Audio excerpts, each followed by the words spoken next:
ओम नमो भगवते रुद्राय। श्री शिव महापुराण।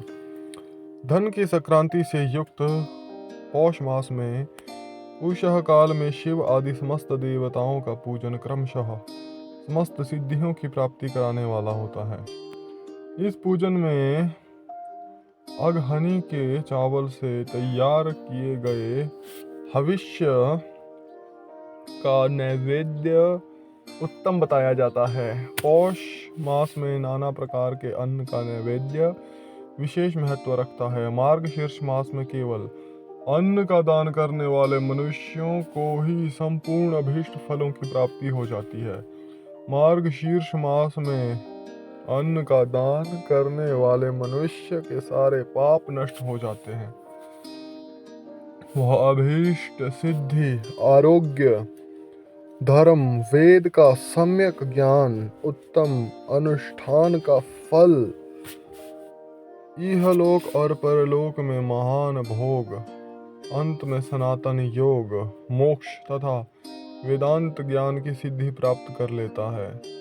जो भोग की इच्छा रखने वाला है वह मनुष्य मार्गशीर्ष मास आने पर कम से कम 3 दिन भी उषा काल में अवश्य देवताओं का पूजन करे और पौष मास को पूजन से लाली ना जाने दे, पूजन से खाली ना जाने दे। उषः काल से लेकर संगव काल तक की पौष मास में पूजन का विशेष महत्व बताया गया है।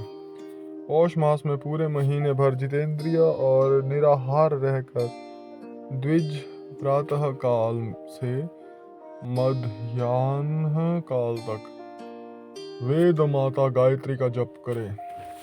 तत्पश्चात रात को सोने के समय तक पंचाक्षर आदि मंत्रों का जप करे। ऐसा करने वाला ब्राह्मण ज्ञान पाकर शरीर छूटने के बाद मोक्ष प्राप्त कर लेता है।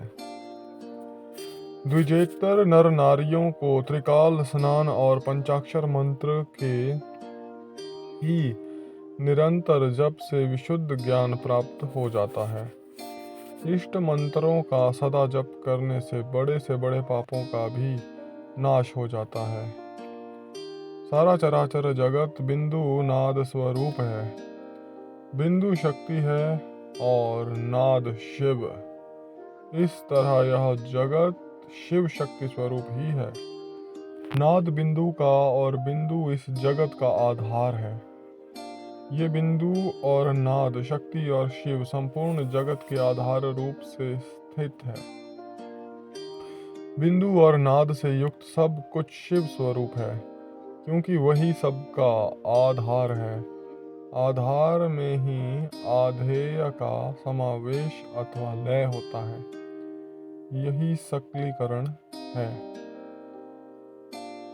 इस सकलीकरण की स्थिति से ही सृष्टि काल में जगत का प्रादुर्भाव होता है, इसमें संशय नहीं है। शिवलिंग बिंदु नाद स्वरूप है, अतः उसे जगत का कारण बताया जाता है। बिंदु देव है और नाद शिव।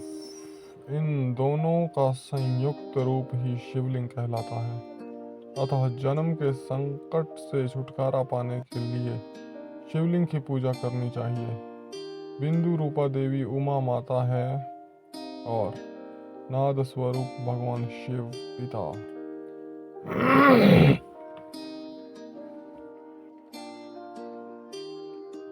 इन माता पिता के पूजित होने से परमानंद की ही प्राप्ति होती है। अतः परमानंद का लाभ लेने के लिए शिवलिंग का विशेष रूप से पूजन करें। देवी उमा जगत की माता हैं और भगवान शिव जगत के पिता। जो इनकी सेवा करता है उस पुत्र पर इन दोनों माता पिता की कृपा नित्य अधिकाधिक अधिष्ठान भूत मातृ पितृ स्वरूप शिवलिंग का पूजन करना चाहिए। गाय का दूध, गाय का दही और गाय का घी, इन तीनों को पूजन के लिए शहद और शक्कर के साथ पृथक भी रखें और इन सब को मिलाकर सम्मिलित रूप से पंचामृत भी तैयार कर ले। इनके द्वारा शिवलिंग का अभिषेक एवं स्नान कराए, फिर गाय के दूध और अन्न के मेल से नैवेद्य तैयार करके प्रणव मंत्र के उच्चारण पूर्वक उसे भगवान शिव को अर्पित करें। संपूर्ण प्रणव को ध्वनि लिंग कहते हैं। स्वयंभू लिंग नाद स्वरूप होने के कारण नाद लिंग कहा गया है। यंत्र या अर्घा बिंदु स्वरूप होने के कारण बिंदु लिंग के रूप में विख्यात है। उसमें अचल रूप से प्रतिष्ठित जो शिवलिंग है वह मकार स्वरूप है, इसलिए मकार लिंग कहलाता है। स्वारी निकालने आदि के लिए जो चरलिंग होता है वह ऊकार स्वरूप होने के ऊकार लिंग कहा गया है। तथा पूजा की दीक्षा देने वाले जो गुरु या आचार्य हैं उनका विग्रह आकार का प्रतीक होने से आकार लिंग माना गया है। इस प्रकार आकार, उकार, मकार, बिंदु, नाद और ध्वनि के रूप में लिंग के 6 भेद हैं। इन 6 लिंगों की नित्य पूजा करने से साधक जीवन मुक्त हो जाता है, इसमें संशय नहीं है। हर हर महादेव, शंभो शंकर।